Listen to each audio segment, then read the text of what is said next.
টেস্টে ফেল করলে এসএসসি পরীক্ষায় বাধা, বোর্ডের নিয়ম কি?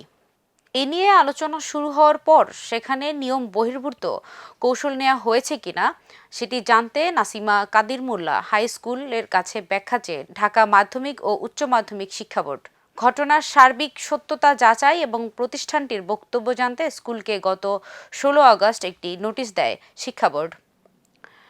টেস্ট পরীক্ষায় ফেল করার কারণে কোনো শিক্ষার্থীকে এসএসসি পরীক্ষায় অংশ নিতে না দেওয়ার সুযোগ কি একটি স্কুলের রয়েছে?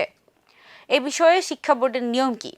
গত 10 আগস্ট এসএসসি পরীক্ষার ফলাফল প্রকাশের পর নাসিমা কাদির মোল্লা হাই স্কুল অ্যান্ড হোমস থেকে এবারও শতভাগ পাস ও জিপিএ 5 পাওয়ার বিষয়টি নিয়ে বিভিন্ন গণমাধ্যমে খবর হয়। সামাজিক যোগাযোগ মাধ্যমেও আলোচনা হয়। অনেকেই অভিযোগ করেন জিপিএ 5 পাওয়ার হার বাড়ানোর জন্য ও রেকর্ড ধরে রাখার জন্য এই স্কুলে অনেক শিক্ষার্থীকে মাধ্যমিক পরীক্ষাতে বসতেই দেওয়া হয় না। বাংলাদেশে প্রচলিত নিয়ম অনুযায়ী এসএসসি পরীক্ষার আগে শিক্ষার্থীর পড়াশোনার মান যাচাই করে দেখতে স্কুল থেকে টেস্ট বা নির্বাচনী পরীক্ষা নেওয়া হয়। মাধ্যমিক ও উচ্চ মাধ্যমিক শিক্ষা বোর্ডের অফিসিয়াল নীতিমালা অনুযায়ী টেস্ট পরীক্ষায় উত্তীর্ণ হওয়া এসএসসি পরীক্ষার ফরম পূরণের অন্যতম পূর্বশর্ত।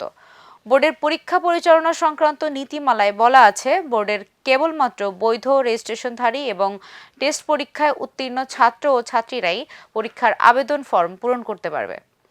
2018 সালে ঢাকা শিক্ষা বোর্ড থেকে জারি করা একটি বিশেষ আদেশে এসএসসি ও এইচএসসি নির্বাচনী পরীক্ষায় এক বা একাধিক বিষয়ে অনুত্তীর্ণ শিক্ষার্থীদের মূল পরীক্ষায় অংশগ্রহণের অনুমতি না দেওয়া সংক্রান্ত বিজ্ঞপ্তিতে কঠোর নির্দেশনাও দেওয়া হয়।